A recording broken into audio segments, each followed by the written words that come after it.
tahu malu. Suamiku membawa selingkuhannya di nikahan adik iparku, padahal kami belum resmi bercerai. Halo Bunda, semoga Bunda semuanya dalam keadaan sehat dan bahagia ya. Sebelum masuk ke ceritanya, jangan lupa absen terlebih dahulu ya. Bunda-bunda semua dari daerah mana saja? Jangan lupa like, komen, dan subscribe channel ini ya. Selamat menonton. Pagi itu, aku berdiri di depan cermin dengan kebaya biru lembut yang kupilih dengan hati-hati. Meski wajahku dipulas riasan tipis dan bibirku dipoles merah muda, aku tahu mataku tak bisa membohongi siapapun yang menatap lebih lama dari 3 detik. Ada kelelahan di sana. Ada luka yang belum sepenuhnya sembuh. Tapi hari ini adalah hari bahagia adik iparku, Siska. Gadis polos yang dulu sering memanggilku, Mbak Dinda, dengan suara manja itu, kini berdiri di ambang pintu pernikahan. Aku tak ingin merusak hari pentingnya hanya karena badai di dalam rumah tanggaku sendiri belum reda. Jadi aku pasang wajah tegar, memasang senyum tipis-tipis, dan memantapkan hati untuk menghadiri pesta itu sebaik mungkin, seperti istri yang masih layak menyandang statusnya. Gedung tempat resepsi berlangsung penuh dengan tamu yang berpakaian indah dan tawa yang mengalun riang. Musik gamelan mengiringi langkahku saat berjalan masuk, dan aku sempat mengobrol sebentar dengan keluarga besar yang tampak begitu hangat menyambutku. Beberapa bahkan memujiku karena masih bisa tampil anggun, katanya. Aku hanya tertawa kecil, menahan getir yang mendesak naik dari tenggorokan. Tapi semua itu runtuh dalam sekejap ketika kulihat dia, Mas Hamzah, suamiku, datang bersama Risa, selingkuhannya. Langkahku terhenti. Rasanya seperti baru saja ditampar keras oleh kenyataan yang sudah lama berusaha kuingkari. Mas Hamzah menggenggam tangan Risa dengan akrab, seolah mereka pasangan resmi yang diundang secara sah. Yang lebih menyakitkan, mereka tak berusaha menyembunyikan kedekatannya.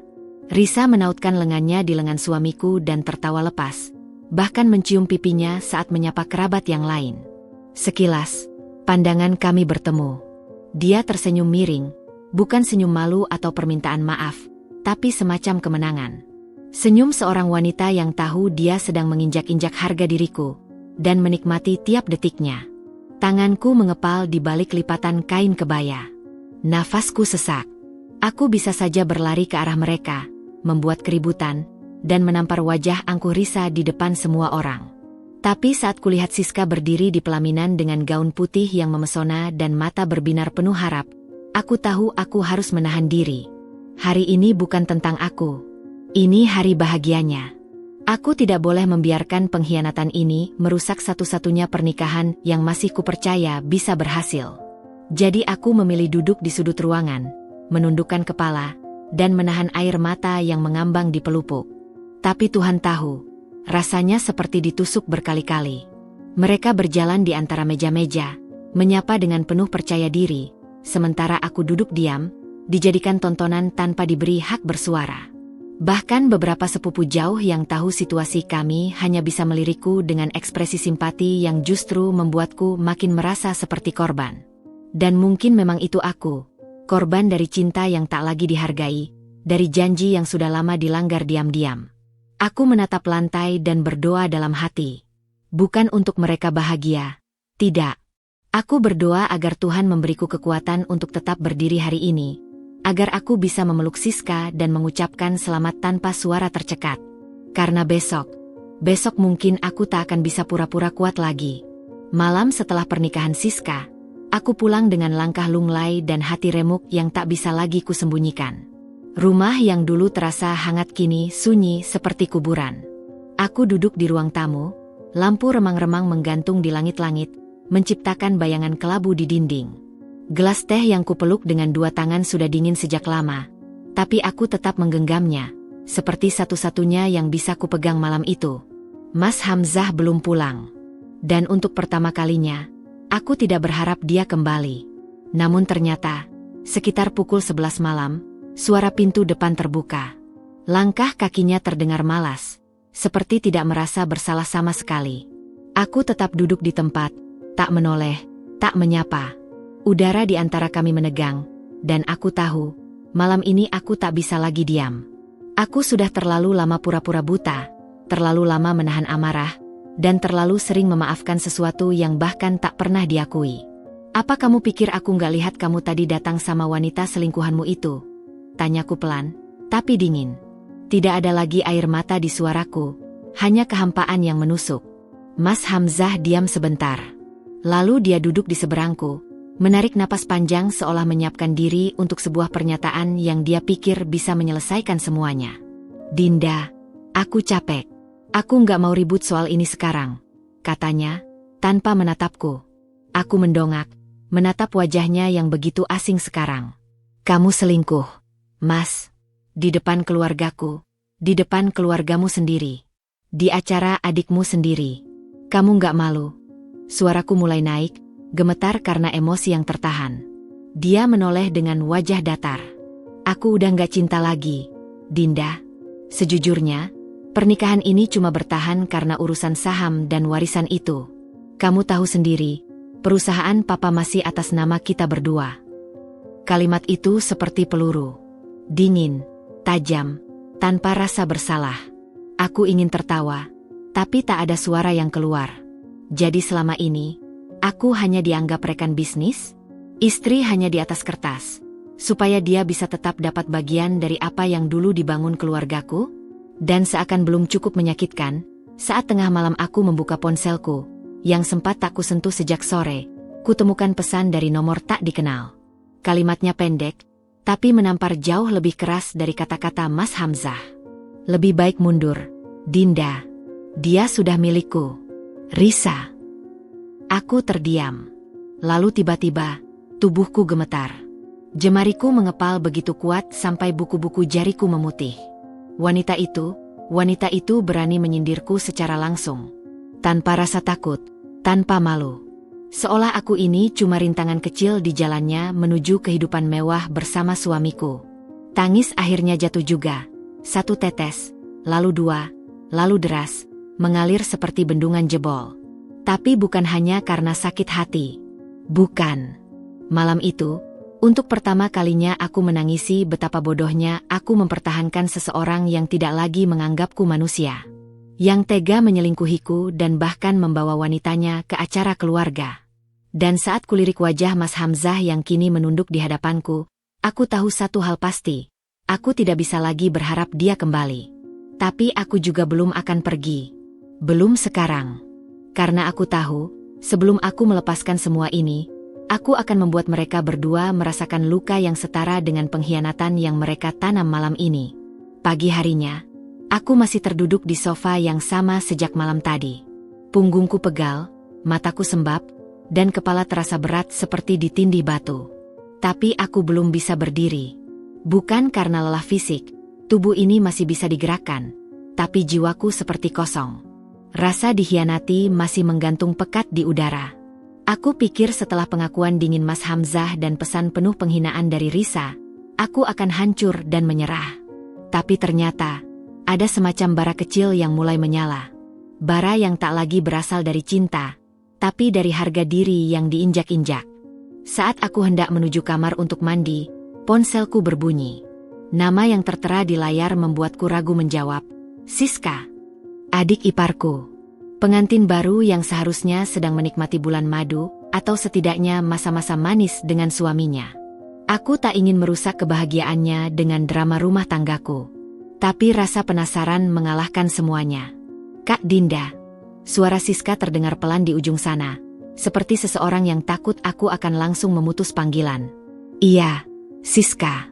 Selamat ya, sekali lagi. Jawabku lemah. Suaraku serak. Tapi aku berusaha terdengar normal. Namun dia tidak membalas ucapan selamat itu. Malah terdiam beberapa detik sebelum akhirnya berkata dengan nada yang tak kusangka. Aku minta maaf, soal kemarin. Aku lihat Kak Hamzah datang sama Risa. Dan aku nggak tahan lihat kamu diam kayak gitu. Kamu kuat banget, Mbak. Mataku membelalak. Itu kalimat simpati pertama yang kudengar sejak pernikahan kemarin. Bukan dari sahabat, bukan dari ibu, tapi dari adik ipar yang selama ini kupikir akan memihak kakaknya. Aku nggak tahu harus gimana. Siska, dia benar-benar. Suaraku tercekat. Aku tidak bisa melanjutkan kalimat itu. Siska menarik napas. Lalu, Dengan suara berat yang mengandung kemarahan yang ia coba tahan, dia berkata, "Risa itu mantan pacar sepupuku. Namanya Dio. Mereka dulu sempat serius, tapi Risa sering selingkuh dan manipulatif. Dia pernah memalsukan tanda tangan Dio buat ambil uang dari rekening pribadinya. Itu bukan cewek biasa, Mbak. Aku takut dia cuma manfaatin Kak Hamzah. Dan, sepertinya aku nggak salah." Jantungku berdetak lebih cepat. Ada kabut di pikiranku, tapi juga ada secercah cahaya baru yang menyelinap masuk. Aku mendengarkan, nyaris tak percaya bahwa di tengah semua pengkhianatan ini, ada seseorang yang melihat apa yang sebenarnya terjadi. Bahwa ada seseorang yang percaya padaku, bukan pada topeng manis yang dikenakan Risa. "Kamu yakin soal itu, Siska?" Tanyaku nyaris berbisik. "Yakin. Dan bukan cuma itu. Aku punya sesuatu," katanya cepat. "Gedung pernikahan kemarin punya sistem CCTV lengkap.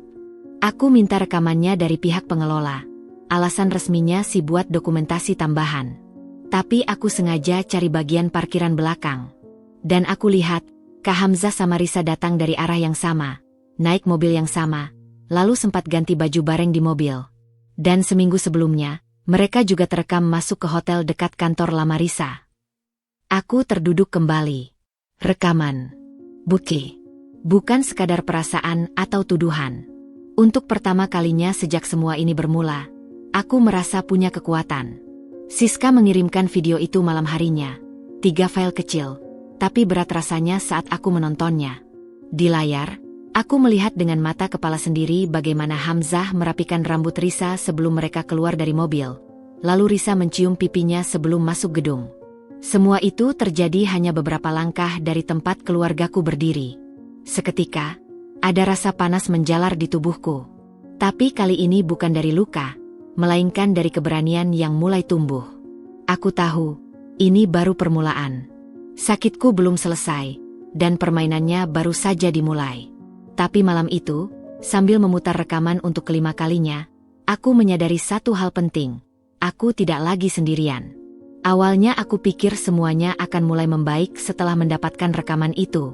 Aku kira cukup dengan mengantongi bukti, aku bisa kembali bernapas lega dan menyusun langkah berikutnya. Tapi aku salah. Risa bukan tipe perempuan yang mundur dengan anggun atau ketakutan. Dia justru tipe yang menyerang lebih keras ketika tahu dia sedang terpojok. Dan serangannya kali ini bukan hanya menargetkan aku sebagai istri yang dikhianati, tapi sebagai seorang perempuan, seutuhnya. Hari itu, aku terbangun dengan puluhan notifikasi di ponselku. Grup keluarga, teman SMA, bahkan beberapa orang yang sudah lama tidak berinteraksi, tiba-tiba mengirimi aku tangkapan layar dari akun Instagram gosip. Isinya? Sebuah unggahan dari akun Risa, akun pribadi yang mendadak dibuka untuk umum.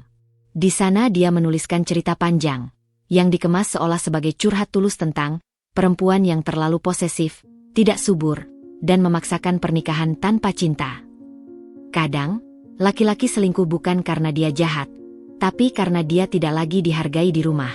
Apalagi kalau istrinya terlalu sibuk urus warisan, bukan hubungan, tulis Risa, dengan foto latar belakang dirinya tersenyum manis di pinggir pantai, dalam balutan gaun yang pernah kulihat di iklan butik favoritku. Aku membacanya dengan jantung berdegup kencang dan tangan gemetar. Dia tidak menyebut namaku secara langsung, tapi semua orang tahu siapa yang dia maksud. Komentar di postingannya dibanjiri dukungan dari pengikutnya. Sebagian besar jelas akun palsu atau fans bayaran. Ada yang menuduhku perempuan dingin. Ada yang menulis, "Pantes aja diselingkuhin kalau kayak gitu." Dan lebih parah, beberapa mulai menyerangku secara pribadi di DM. Mereka menyebutku mandul, tua, tidak tahu diri. Semuanya berasal dari kebohongan yang sengaja dibuat oleh wanita yang mencuri suamiku. Satu hal yang belum banyak tahu, aku dan Hamzah memang belum punya anak. Tapi itu bukan karena aku tidak bisa. Justru dokter menyatakan Hamzah yang punya masalah kesuburan. Tapi kami sepakat merahasiakannya, dan aku melindungi harga dirinya bertahun-tahun. Dan sekarang, dia dan Risa membalikan semuanya, menjadikanku sasaran empuk kebencian publik demi membangun narasi bahwa mereka korban cinta sejati yang terhalang, istri tidak layak. Hari itu aku tidak keluar kamar. Aku matikan lampu, Aku tarik selimut hingga ke kepala. Ponselku kugenggam erat, tapi tak berani kubuka. Aku menangis, bukan lagi karena ditinggalkan, tapi karena direndahkan di depan dunia tanpa aku diberi ruang untuk bicara. Rasanya seperti dikubur hidup-hidup. Semua perjuanganku menjaga nama baik keluarga, semua kesetiaanku, semua diamku yang kupilih demi harga diri Hamzah, dibayar dengan fitnah keji dan tawa kemenangan dari perempuan murahan yang memalsukan cinta. Untungnya, aku punya satu orang yang tak membiarkanku terpuruk terlalu lama. Rani. Sahabatku sejak kuliah, yang tahu betul siapa aku dan seperti apa aku memperjuangkan rumah tangga ini. Dia datang ke rumah tanpa diundang. Membawa 2 cup kopi favorit kami dan 1 kalimat pendek yang mengubah segalanya. Udah cukup, Din. Kamu bukan korban. Kamu target. Dan kita balas. Malam itu kami menyusun ulang segalanya. Rani membantuku menyusun daftar akun palsu yang digunakan untuk menyebar fitnah. Dia juga membantuku menelusuri IP address yang terhubung ke unggahan Risa. Ternyata banyak dari akun yang membuli aku berasal dari satu lokasi, apartemen tempat Risa tinggal. Dunia maya bisa jadi tempat yang kejam, tapi Rani mengajarkanku satu hal penting. Fitnah digital bisa dilawan dengan bukti digital pula. Dan untuk pertama kalinya dalam waktu yang lama, aku mulai tersenyum. Bukan karena aku lupa sakitnya, tapi karena aku tahu, jika Risa bisa memainkan perang kotor, maka aku bisa menjadi lebih tajam. Tapi aku akan melakukannya dengan cara yang elegan. Aku tidak akan melawan seperti orang kalap. Aku akan jadi wanita yang mereka remehkan, lalu menghancurkan semuanya perlahan, satu persatu. Aku duduk di meja makan pagi itu, menatap roti panggang yang tak tersentuh. Di depanku, Mas Hamzah duduk dengan santainya, menggulir layar ponselnya tanpa rasa bersalah, seolah tidak pernah menoreh luka di tubuh pernikahan kami. Dulu aku akan marah melihatnya bersikap seperti itu, mungkin meledak, mungkin menangis.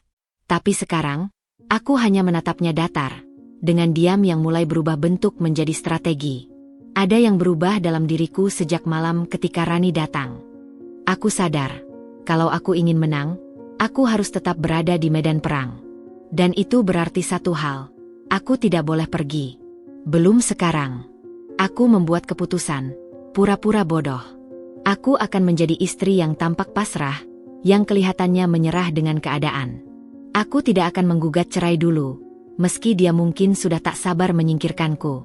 Aku akan bertahan, bukan karena cinta, tapi karena kekuasaan yang masih kupegang.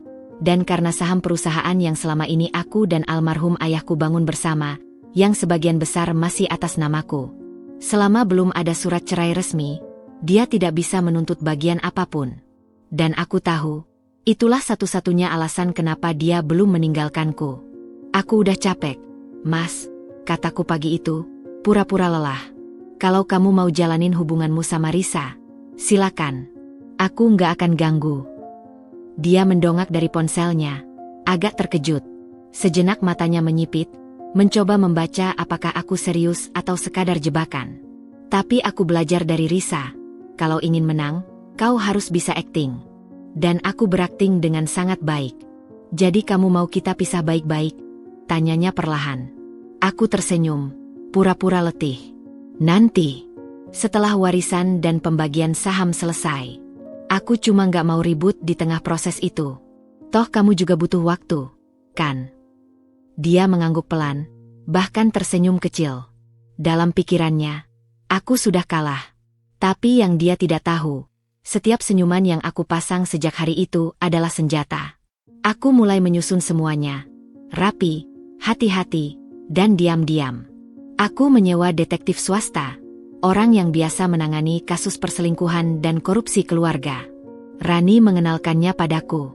Dia profesional, tak banyak tanya, dan langsung mulai menyusun jejak kehidupan Risa dari belakang layar.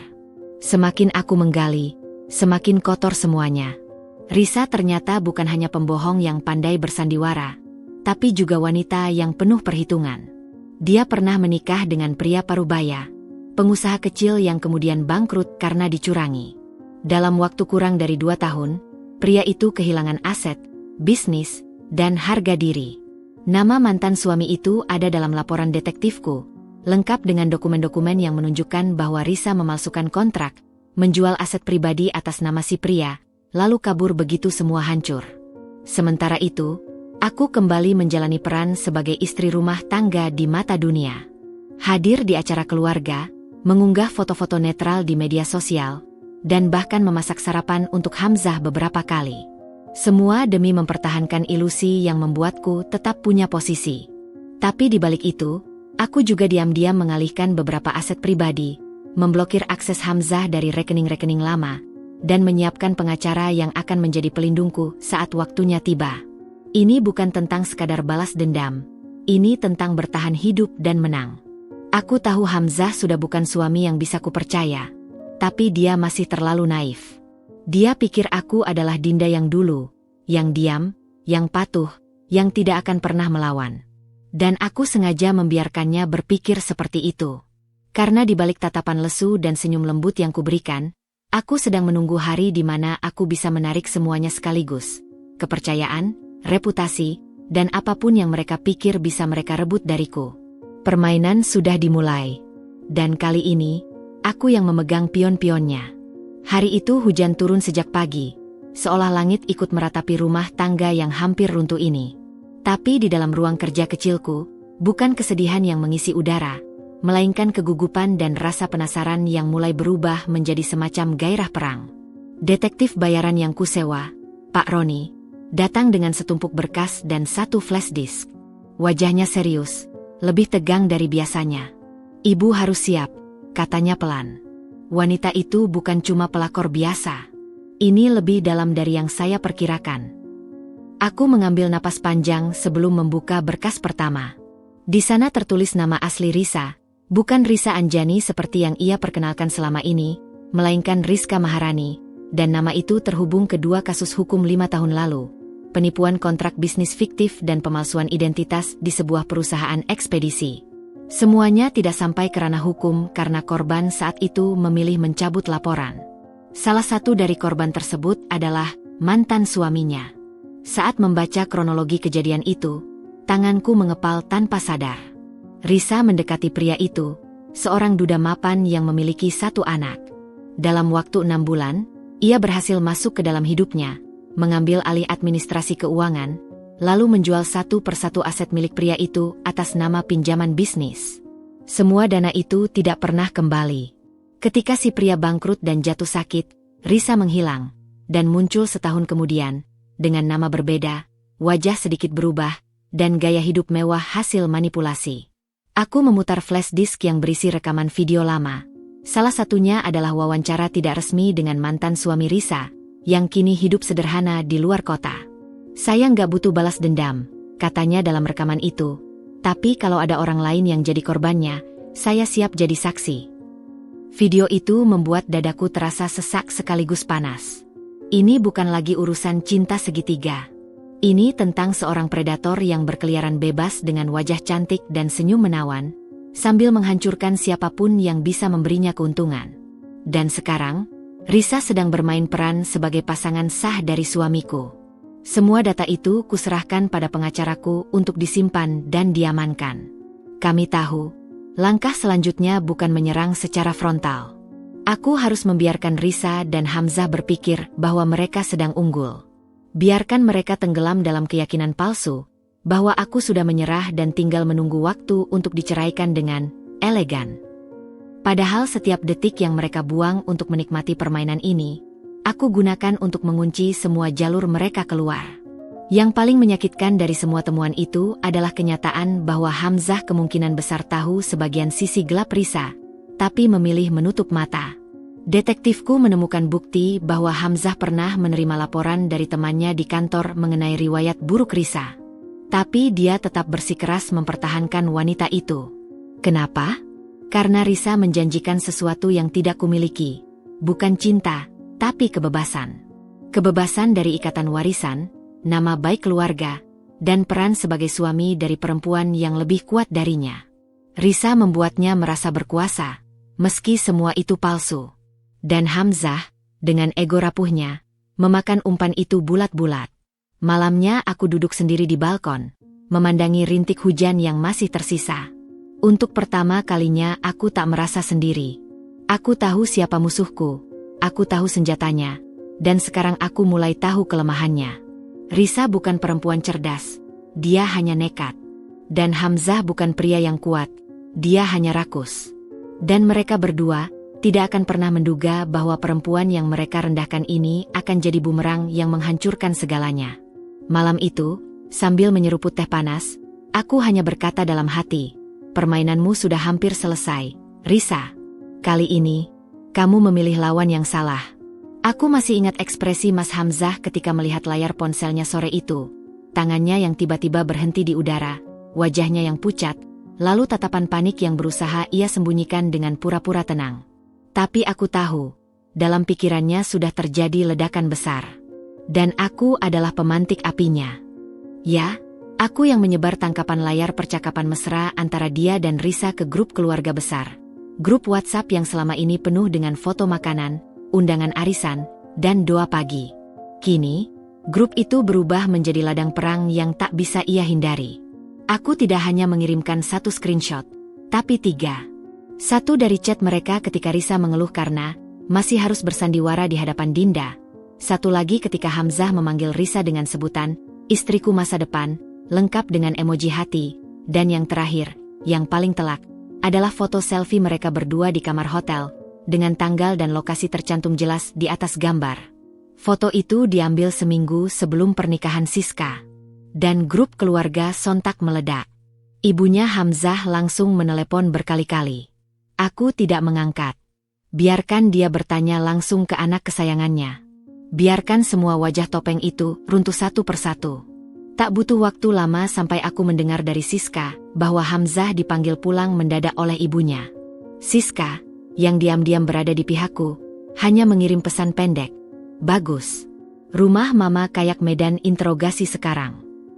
Sementara itu, aku duduk di rumah dengan secangkir kopi, menatap layar laptop yang menampilkan dokumen hasil investigasi detektifku. Di satu sisi, aku merasa puas. Tapi bukan puas karena membalas. Ini lebih dari itu. Aku merasa akhirnya aku berdiri sebagai diriku sendiri, bukan sebagai istri, bukan sebagai perempuan yang harus menjaga nama baik suami, tapi sebagai individu yang terluka, bangkit, dan melawan dengan kepala tegak. Sudah cukup aku diam. Sudah terlalu lama aku mengorbankan harga diriku demi hubungan yang ternyata tidak pernah dijaga olehnya. Di sisi lain, Risa mulai terlihat panik. Akun media sosialnya yang biasa penuh dengan unggahan glamor tiba-tiba menjadi sunyi. Komentar mulai dibanjiri pertanyaan dari netizen yang menemukan foto-foto lama mereka diunggah ulang di beberapa akun gosip. Beberapa teman kantor Hamzah bahkan menghubungiku secara pribadi, menyatakan keterkejutan mereka atas drama ini, dan diam-diam menyampaikan simpati. Aku tidak balas. Simpati mereka tak penting. Yang penting adalah efek domino ini mulai bergulir. Puncaknya adalah malam itu, saat Hamzah pulang ke rumah. Wajahnya lelah, mata merah, dan untuk pertama kalinya sejak semua ini dimulai, dia tidak bicara sombong. Dia duduk di kursi ruang tamu tanpa bersuara. Aku duduk di seberangnya, menatapnya lama, dan bertanya dengan suara tenang. Capek, Mas? Banyak yang nanya. Ya. Dia tidak menjawab. Hanya menunduk, lalu berkata lirih. Kamu nggak seharusnya buat semua ini jadi tontonan. Aku tertawa pelan, dingin. Tontonan? Justru aku terlalu lama menahan semuanya agar tidak jadi tontonan. Tapi kalian berdua yang pamer hubungan, pamer kemesraan, bahkan berani datang berdua ke nikahan adikmu sendiri. Jadi kalau sekarang kalian jadi bahan gosip, itu bukan salahku. Itu hadiah dari kesombongan kalian. Dia terdiam. Tidak membantah. Tidak membela diri. Mungkin baru kali itu dia sadar. Aku tidak lagi takut. Tidak lagi lemah. Dan bukan lagi perempuan yang bisa ia perdaya dengan janji manis basi. Balas dendam pertamaku sudah dimulai. Dan itu baru permukaan. Karena setelah ini, bukan hanya reputasi mereka yang akan hancur, tapi juga kepercayaan yang selama ini mereka gunakan untuk mencuri posisiku. Aku berdiri, melangkah menuju kamar sambil berkata, nikmatilah permulaan ini, Mas. Karena badai sesungguhnya masih menunggu.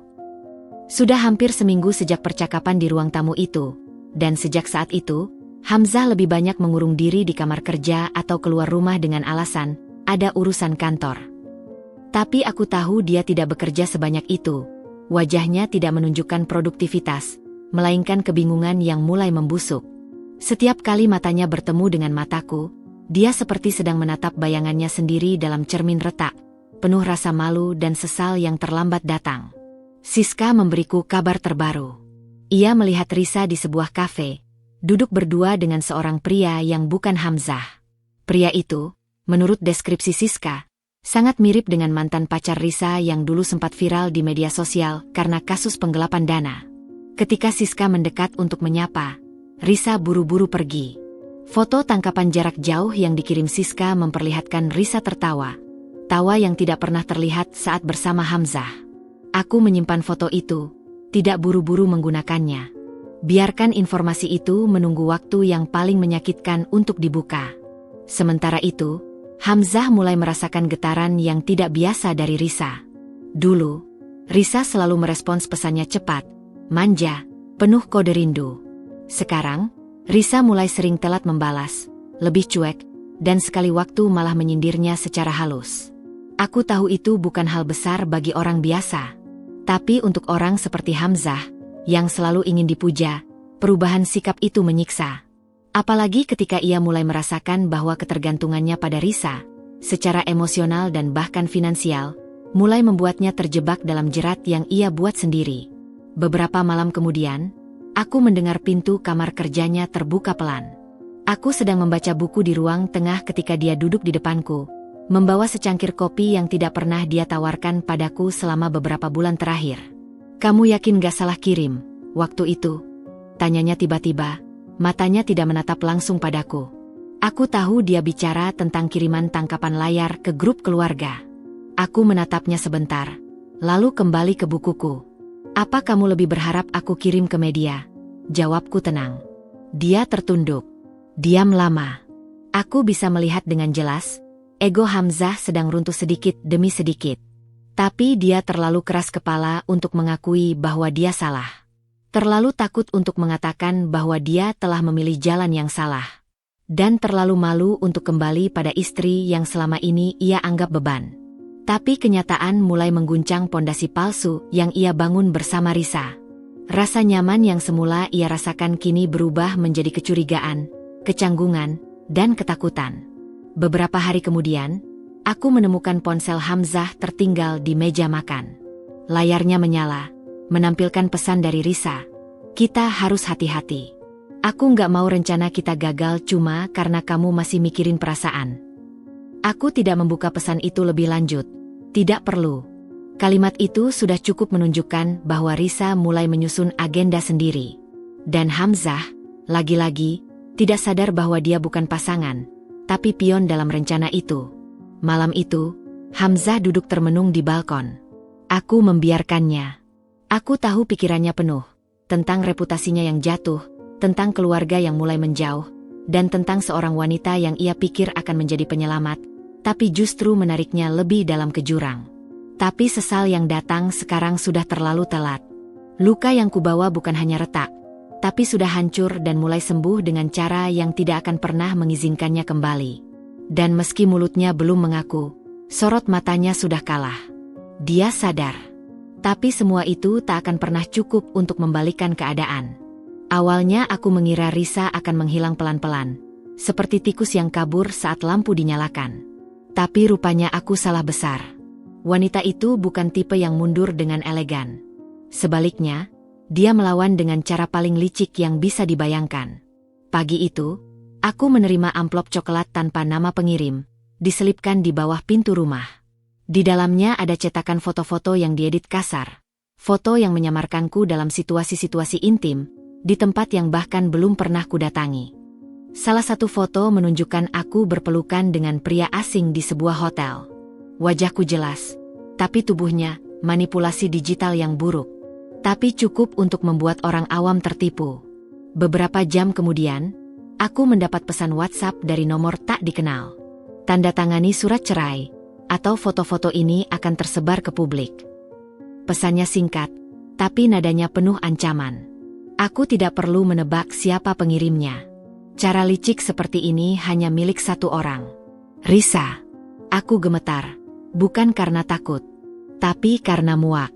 Muak karena berkali-kali wanita itu mencoba menyerang kehormatanku sebagai perempuan. Bukan dengan kebenaran, tapi dengan kebohongan. Muak karena dia tahu satu-satunya hal yang masih bisa ia lukai dariku adalah harga diriku di mata orang lain. Tapi kali ini aku tidak gentar. Aku sudah jauh melampaui titik lemahku. Yang ia hadapi sekarang bukan lagi Dinda yang kalut dan terjebak emosi. Yang berdiri di sini adalah Dinda yang sudah mempersenjatai diri dengan bukti, jaringan, dan tekad untuk menghancurkan permainan ini sampai akar-akarnya. Tanpa pikir panjang, aku segera menghubungi pengacara dan detektif swasta yang membantuku selama ini. Kami sepakat untuk memancing Risa keluar dari persembunyiannya dengan caraku. Aku berpura-pura panik. Keesokan harinya, aku mengirim pesan ke nomor tak dikenal itu. Tolong jangan sebarkan. Aku akan urus surat cerainya minggu ini. Tak lama, pesan dibalas dengan emoji senyum. Bagus. Kau tahu tempatmu. Saat itulah aku menekan tombol rekam di ponselku. Aku terus melanjutkan obrolan, berpura-pura ketakutan, mengakui bahwa aku tidak mau aibku tersebar, dan bahkan menanyakan syarat perdamaian. Semua terekam, lengkap, jelas, dan sangat bisa digunakan di pengadilan sebagai bukti pemerasan. Malam harinya, aku bertemu Risa di sebuah kafe yang ia tentukan sendiri. Dia datang dengan jaket hitam, kacamata besar, dan parfum menyengat seperti biasa. Senyumnya lebar, terlalu percaya diri. Akhirnya kamu sadar juga ya, Dinda. Katanya, gak semua perempuan pantas jadi istri. Beberapa cukup tahu diri aja. Aku hanya tersenyum tipis. Kalau begitu, aku harap kamu cukup pintar untuk tahu kapan harus berhenti sebelum kamu dihentikan. Dia tertawa kecil, meremehkan. Kamu gak akan bisa buktiin apa-apa. Orang-orang percaya aku karena aku tahu caranya bikin cerita yang meyakinkan. Kamu cuma istri gagal yang masih belum diceraikan karena suamimu kasihan. Dalam hati aku mencatat setiap kata. Aku menatapnya dalam-dalam dan berkata pelan, simpan tawa itu, Risa. Nanti kamu akan butuhnya saat menangis sendirian di ruang interogasi. Dia mengernyit, mungkin merasa aneh dengan ketenanganku. Tapi sebelum ia sempat bertanya lebih lanjut, aku bangkit dan pergi, meninggalkannya sendiri di meja. Di dalam tas tanganku, ponselku masih merekam. Setiap kata, setiap nada sinis, semua sudah terekam dalam audio berdurasi hampir 15 menit. Dan itu baru permulaan. Aku sudah tahu siapa dia sebenarnya. Dan sekarang, aku punya bukti yang cukup untuk membuka kedoknya di hadapan hukum dan publik. Malam itu aku tidur dengan tenang. Untuk pertama kalinya setelah sekian bulan. Aku tahu badai belum usai. Tapi kali ini, aku bukan lagi korban. Aku adalah badai itu sendiri. Hari itu langit mendung, udara sedikit pengap, tapi hatiku justru terasa terang. Aku duduk di sebuah ruang kantor hukum kecil di pinggiran Jakarta, menunggu seseorang yang hanya ku tahu dari nama dan cerita. Dia datang mengenakan kemeja lusuh dan celana bahan yang sudah tampak usang. Rambutnya agak acak-acakan, tapi matanya tajam, penuh luka yang sama. Aku bisa langsung merasakannya. Dia adalah Arfan, mantan suami Risa. Pria yang dulu hanya jadi kabar samar di telingaku, kini duduk di depanku, membawa sekantong bukti dan kenangan pahit yang bisa jadi akhir dari semua sandiwara. Aku tahu dia akan berulah lagi. Wanita seperti itu nggak pernah berhenti sebelum dapat yang dia mau. Sayangnya, yang dia mau selalu milik orang lain. Ucap Arfan lirih sambil meletakkan map penuh dokumen di meja. Di dalamnya, ada fotokopi laporan polisi yang pernah ia buat saat Risa menguras rekening perusahaan kecil mereka, mencuri dokumen penting, bahkan memalsukan tanda tangan. Kasus itu sempat mandek karena Arfan waktu itu memilih berdamai demi anak yang mereka harap bisa mereka besarkan bersama. Tapi anak itu tidak pernah lahir, karena ternyata Risa pun memalsukan kehamilan demi menjeratnya lebih lama. Aku terdiam, mendengarkan semuanya dengan rahang mengatup. Ternyata luka yang dia bawa bahkan lebih dalam dari milikku. Kamu bukan korban pertama, Dinda. Tapi kamu bisa jadi yang terakhir. Kalau kamu berani buka semuanya sekarang, katanya sambil menatapku. Dan aku tahu, inilah momen yang kutunggu. Saat di mana aku tidak lagi berdiri sendirian. Aku punya saksi. Aku punya bukti. Aku punya cerita yang utuh, lengkap dari dua sisi.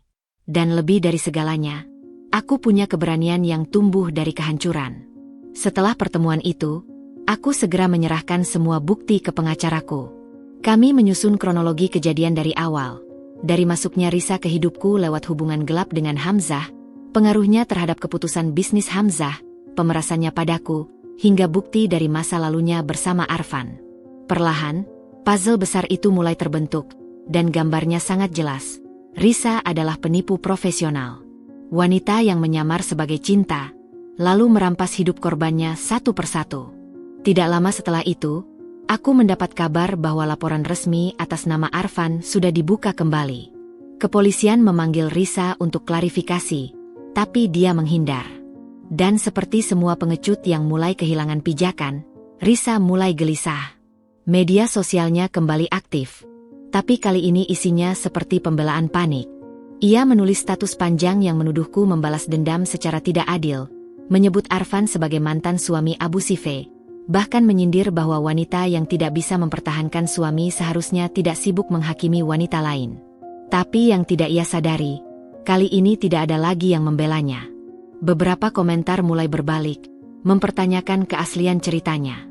Banyak yang sudah melihat rekaman ancamannya padaku yang bocor ke media gosip lewat sumber anonim.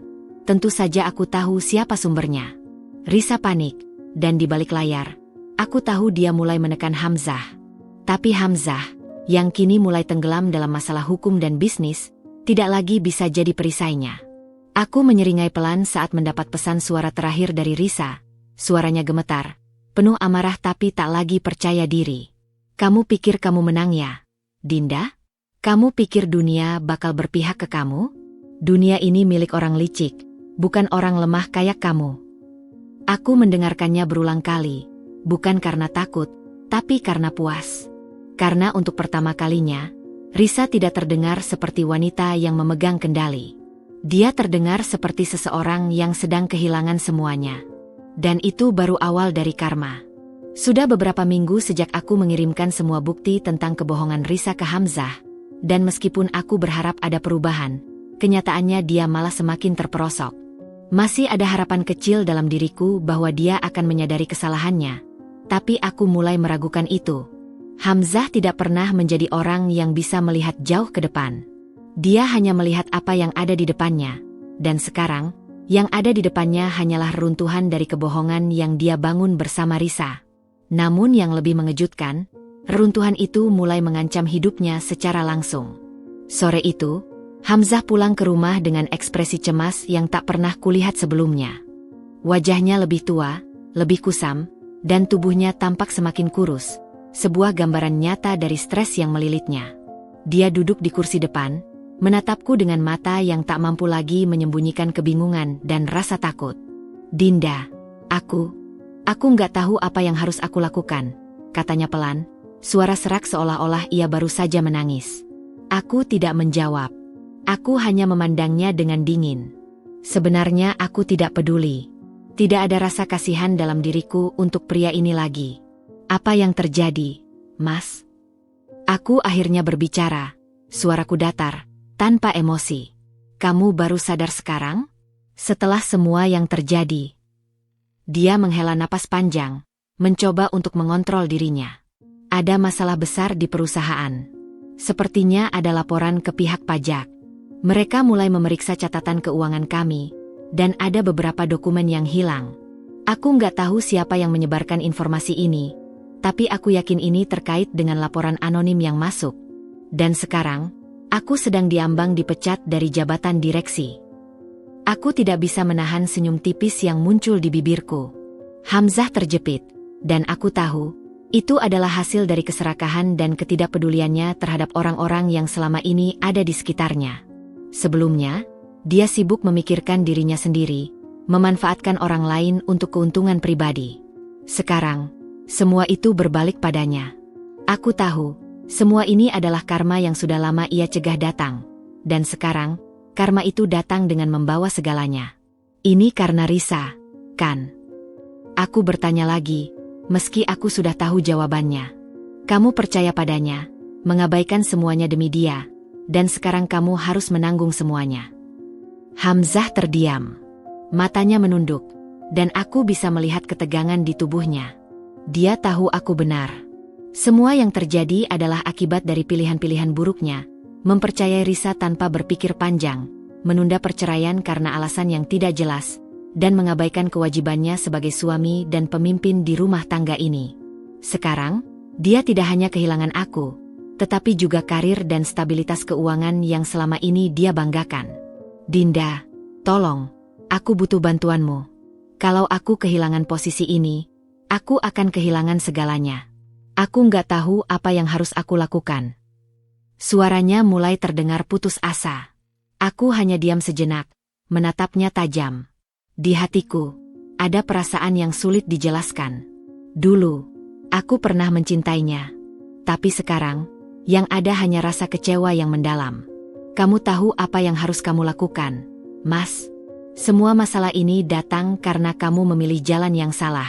Kamu melawan aku, melawan keluarga, dan yang paling buruk, kamu membiarkan wanita itu menghancurkan segalanya. Kamu terjebak dalam tipu daya Risa, dan sekarang kamu harus menanggungnya. Hamzah menundukkan kepalanya lebih dalam. Air matanya mulai menetes, tapi aku tidak merasa iba. Tidak lagi. Sakit yang aku rasakan dulu, ketika aku tahu dia memilih Risa daripada aku, telah mengeras menjadi kebencian yang sulit untuk dilepaskan. Aku sudah terlalu lama merasakan sakit itu. Jangan berharap aku akan menolongmu, lanjutku dengan suara yang lebih keras. Aku sudah cukup dipermalukan olehmu. Sekarang, aku hanya ingin kamu menanggung konsekuensinya. Semua yang kamu dapatkan sekarang adalah hasil dari pilihanmu. Tidak ada yang datang begitu saja. Saat itu, Hamzah mulai menangis, dan meskipun aku tahu itu adalah tangisan penyesalan, aku tak merasa kasihan. Aku justru merasa lega.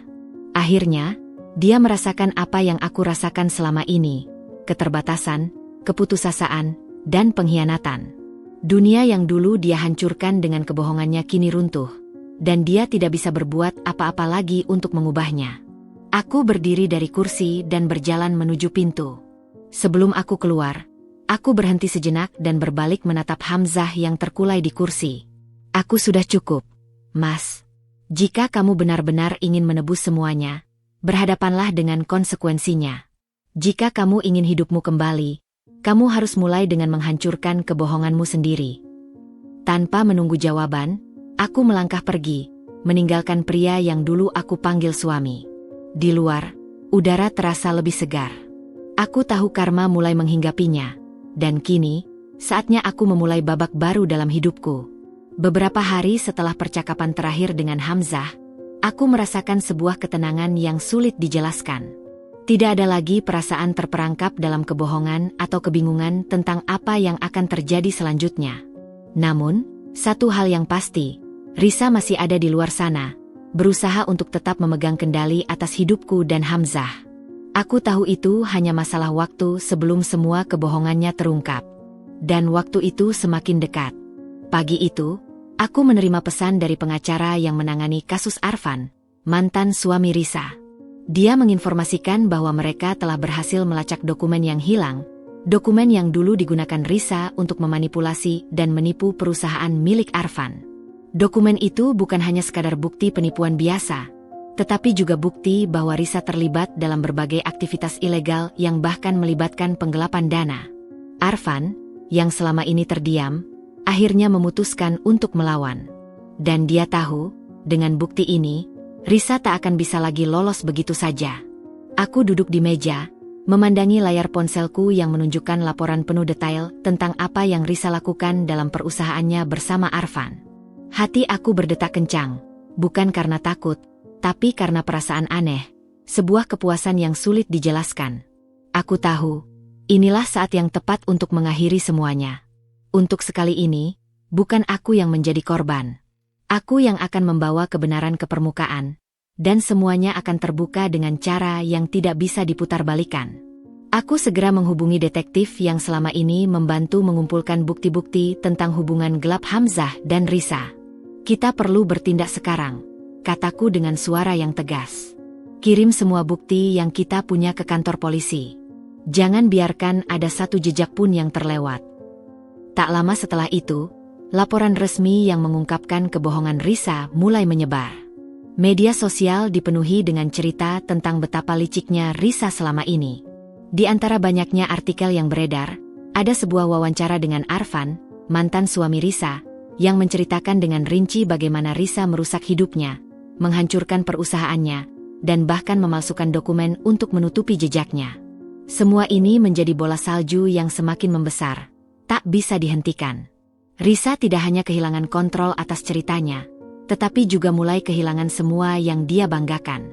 Aku duduk di ruang tamu rumah, menatap berita yang terus-menerus mengalir di layar ponselku. Setiap artikel baru yang muncul seolah semakin menambah beban di pundaknya. Para pengikutnya mulai berbalik arah, mempertanyakan kredibilitasnya. Bahkan beberapa teman dekatnya yang dulu mendukungnya, mulai berteriak agar Risa menghadapinya dengan jujur. Satu persatu, kepingan sandiwara itu runtuh. Risa yang dulu selalu tampil percaya diri dan angkuh, kini terpojok di tengah-tengah dunia yang penuh dengan tuduhan dan kebohongan. Namun, meskipun aku tahu ini adalah kemenangan, ada sesuatu yang lebih memuakkan di dalam diriku. Melihat Risa yang begitu marah dan frustrasi justru memberiku rasa yang jauh lebih kuat, kebencian yang makin mengeras. Aku ingat bagaimana dia melontarkan kata-kata tajam saat dia mengancamku beberapa waktu lalu, menyebutku lemah, tidak pantas menjadi istri, bahkan mengancam akan merusak reputasiku. Semua itu kini kembali menghantui pikiranku, tetapi kali ini, aku tidak akan memberi ampun. Tidak ada tempat untuk belas kasihan dalam diriku. Risa, yang dulu merasa tak terkalahkan, kini melihat kejatuhannya sendiri secara perlahan. Aku memutuskan untuk tidak langsung menghadapinya. Tidak perlu. Semuanya sedang terjadi, dan semua orang akan melihat siapa dia sebenarnya. Ketika aku mendengar bahwa Hamzah akhirnya dipecat dari posisinya di perusahaan dan harus menghadapi investigasi lebih lanjut, aku merasa lega. Kejatuhannya adalah buah dari perselingkuhan yang dia lakukan, dari kebohongan yang dia rawat selama bertahun-tahun. Dia dan Risa, dua orang yang telah menghancurkan hidupku, akhirnya merasakan apa yang mereka lakukan. Hari demi hari, semakin banyak orang yang mengetahui tentang kebohongan-kebohongan Risa. Media sosial menjadi medan perang, di mana orang-orang mulai memberi komentar dan klarifikasi tentang siapa Risa sebenarnya. Bahkan keluarganya mulai terlibat. Beberapa dari mereka mulai memprotes tindakan Risa dan mengakui bahwa mereka tak tahu banyak tentang kehidupan gelap yang selama ini dia sembunyikan. Risa semakin terpojok, tidak hanya oleh bukti-bukti yang tersebar, tetapi juga oleh kenyataan bahwa dia tidak lagi memiliki sekutu. Akhirnya, tak ada lagi tempat bagi Risa untuk lari. Semua kebohongan yang telah dia bangun bertahun-tahun runtuh dalam sekejap. Semua orang yang dulu ia manipulasi, kini mulai melepaskan diri. Dan aku hanya bisa tersenyum kecil, karena aku tahu, sekarang adalah waktuku. Tidak hanya aku yang keluar sebagai pemenang, tetapi juga kebenaran.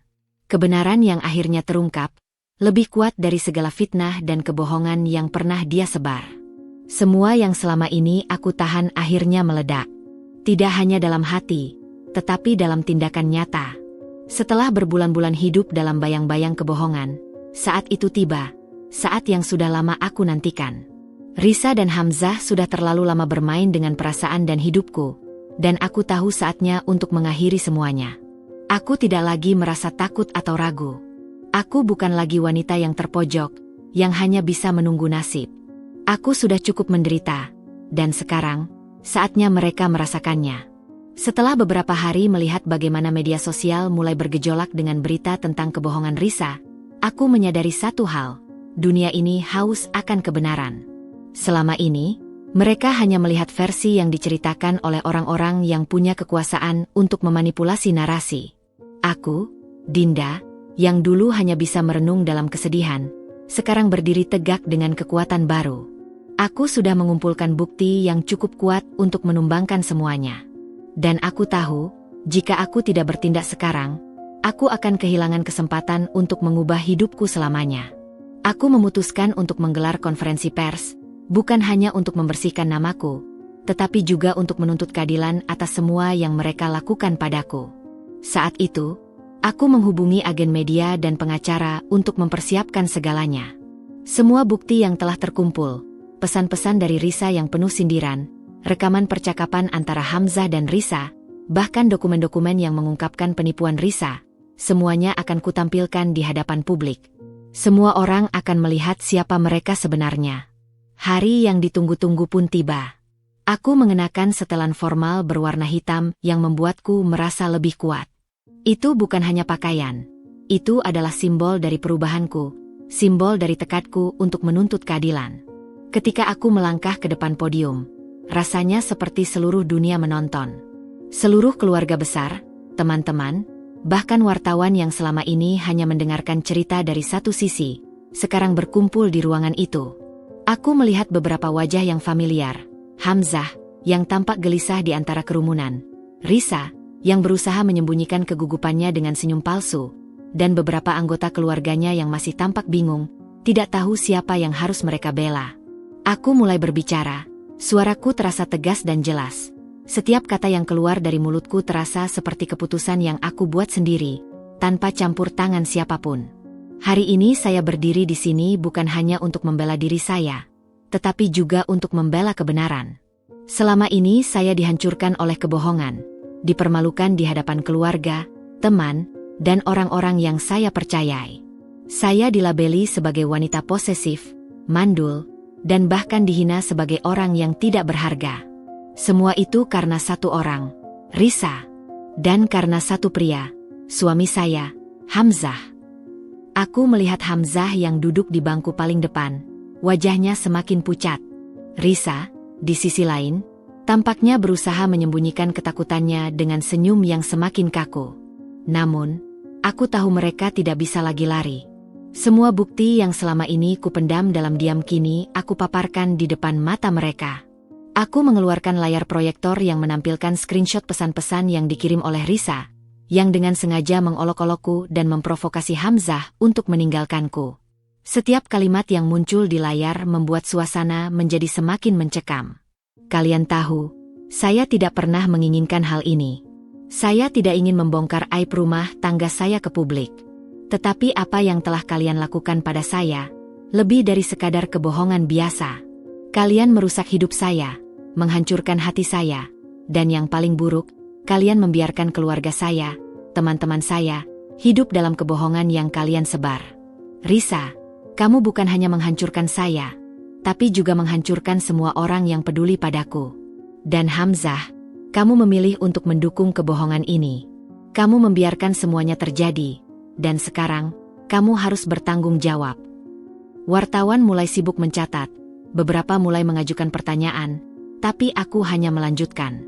Saya ingin kalian tahu bahwa saya sudah mengumpulkan bukti tentang bagaimana Risa memanipulasi orang di sekitarnya, tentang bagaimana dia menipu mantan suaminya, dan bagaimana dia berusaha menghancurkan hubungan saya dengan Hamzah.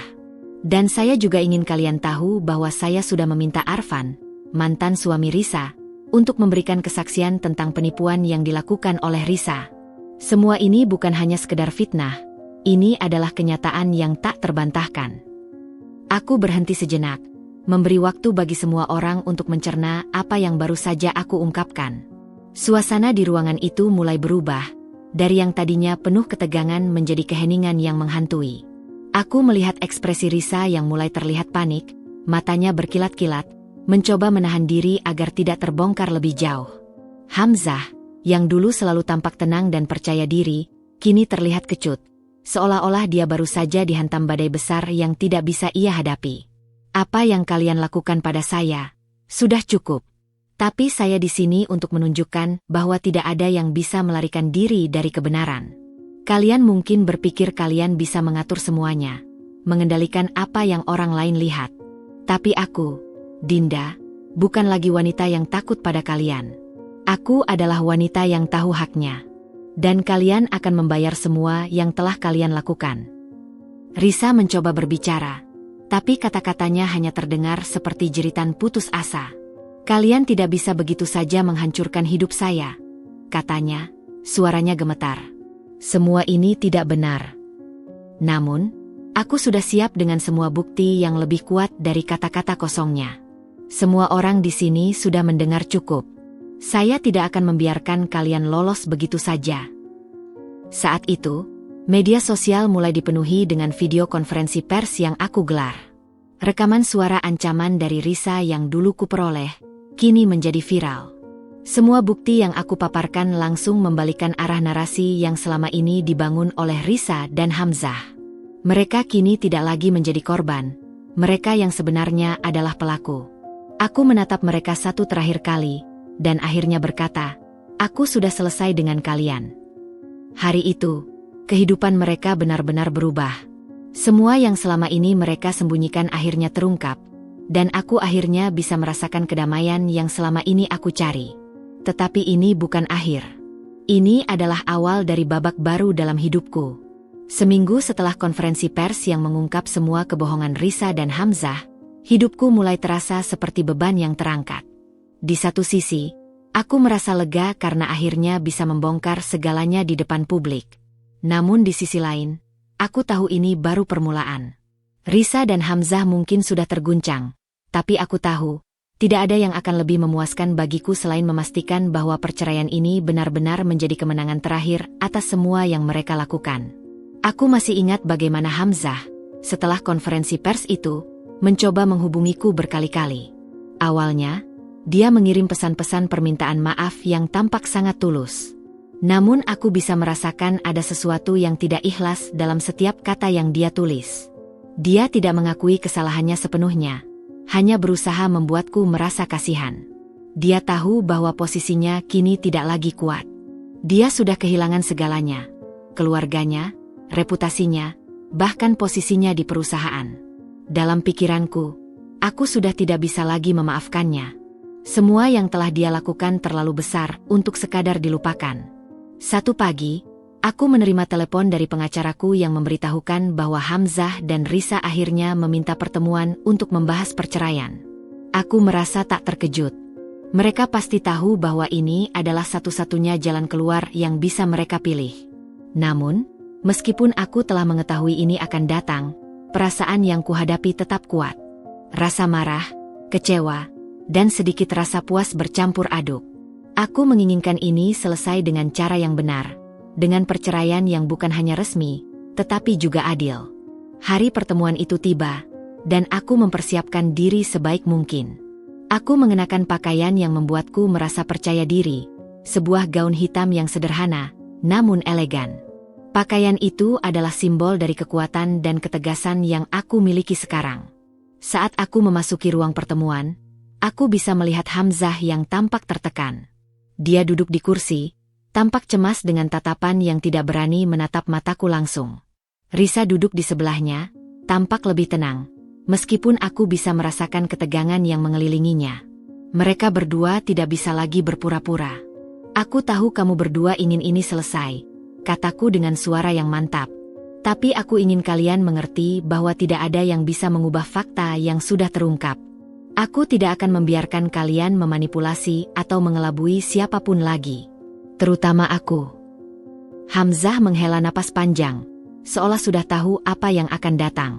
"Dinda," katanya dengan suara rendah, "aku minta maaf atas semuanya. Aku tahu aku telah membuat kesalahan besar, dan aku sangat menyesal. Aku ingin kita menyelesaikan ini dengan cara baik-baik. Tapi aku sudah tidak bisa percaya pada kata-katanya."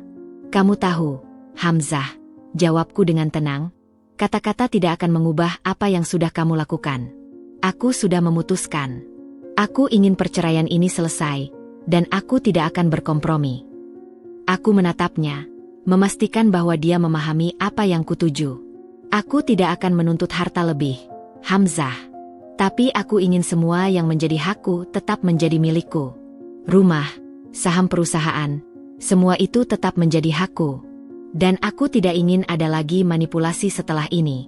Perceraian ini harus diselesaikan tanpa campur tanganmu atau Risa."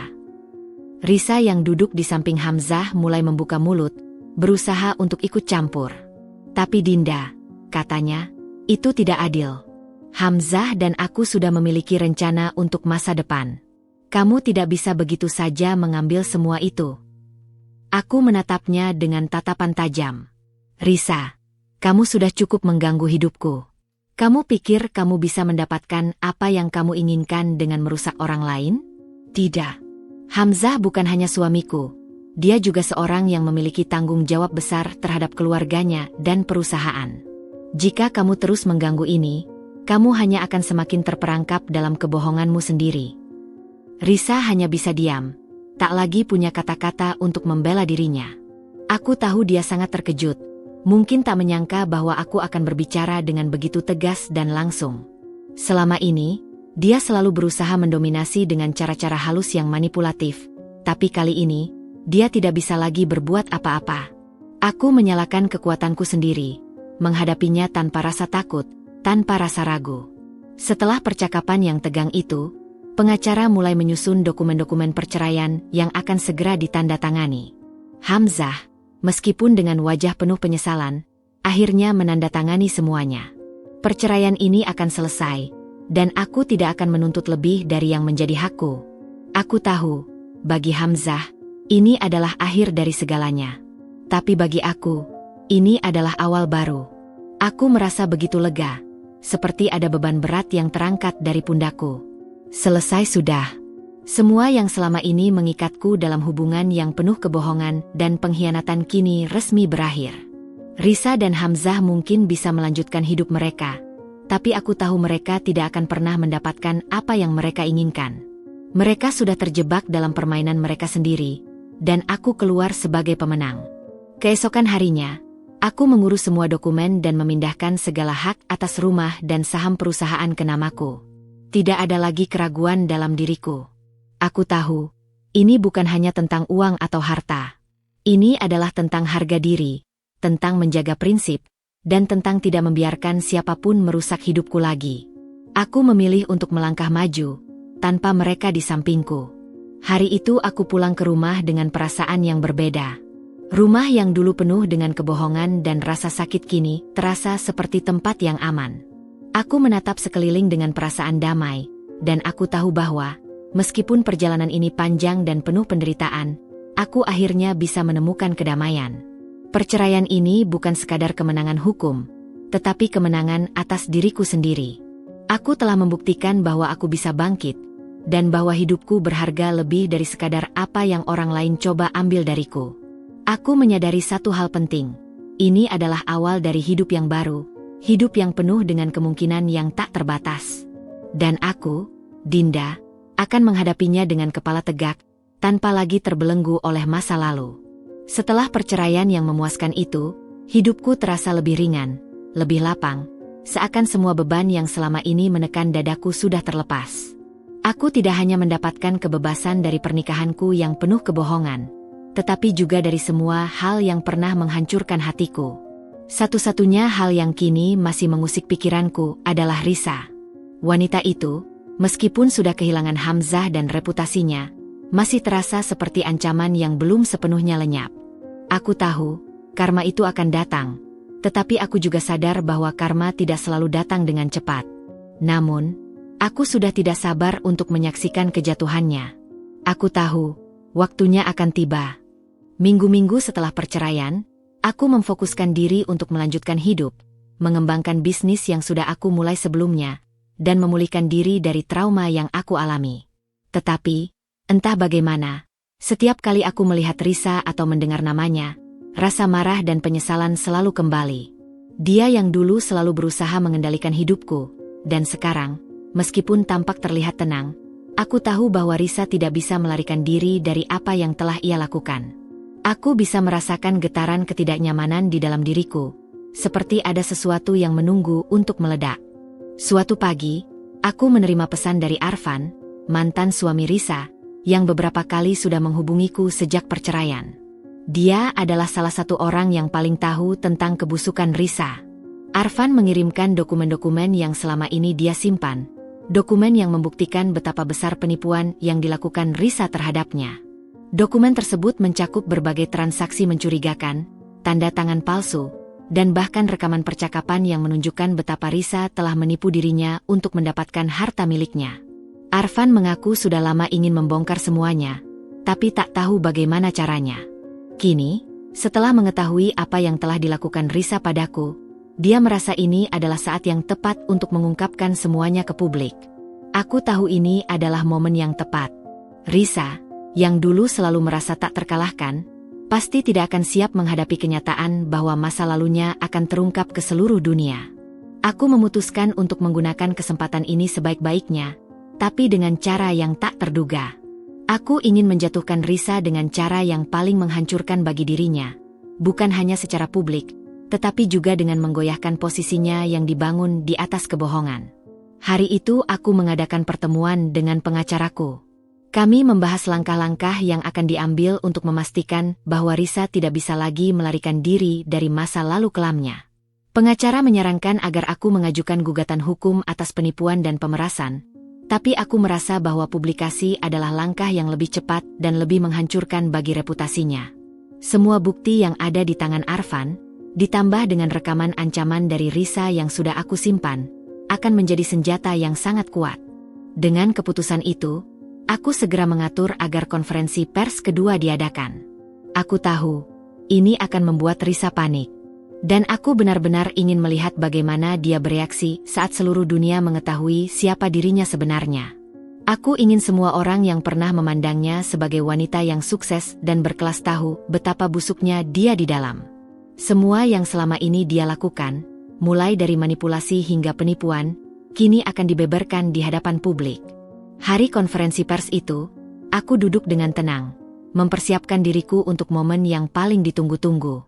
Semua bukti, dari dokumen yang diberikan Arfan hingga rekaman percakapan dan ancaman dari Risa, telah siap dipaparkan. Ketika aku memulai konferensi pers, aku bisa merasakan kegelisahan yang ada di ruangan itu. Wartawan yang hadir tampak siap mencatat setiap kata yang keluar dari mulutku. Mereka tahu, ini bukan hanya sekadar perceraian atau cerita pribadi. Ini adalah sebuah skandal besar yang melibatkan penipuan dan pemerasan. Aku memulai dengan suara yang tegas. Hari ini, saya ingin mengungkapkan kebenaran tentang seorang wanita yang telah lama menipu banyak orang. Seorang wanita yang selama ini bermain di balik layar, memanipulasi orang lain demi keuntungan pribadinya. Nama wanita itu adalah Risa. Aku memutar rekaman yang menunjukkan bagaimana Risa mengancamku lewat pesan-pesan yang sengaja dia kirimkan untuk merusak hidupku. Ketegangan di ruangan itu semakin terasa, terutama ketika aku memaparkan dokumen yang menunjukkan bagaimana Risa menipu Arfan untuk mendapatkan akses ke aset-aset yang tidak seharusnya dia miliki. Di saat yang bersamaan, aku menampilkan gambar dan bukti transaksi palsu yang pernah dia buat untuk menipu orang-orang di sekitarnya. Semua bukti itu, yang selama ini disembunyikan, kini terang benderang di depan publik. Risa, yang awalnya terlihat cukup tenang, mulai terlihat panik. Dia berdiri, mencoba untuk berbicara, tetapi kata-katanya tidak terdengar jelas. Itu tidak benar, teriaknya. Semua itu hanya rekayasa. Kalian tidak tahu apa yang saya alami. Tetapi semakin ia berbicara, semakin banyak bukti yang menunjukkan kebohongannya.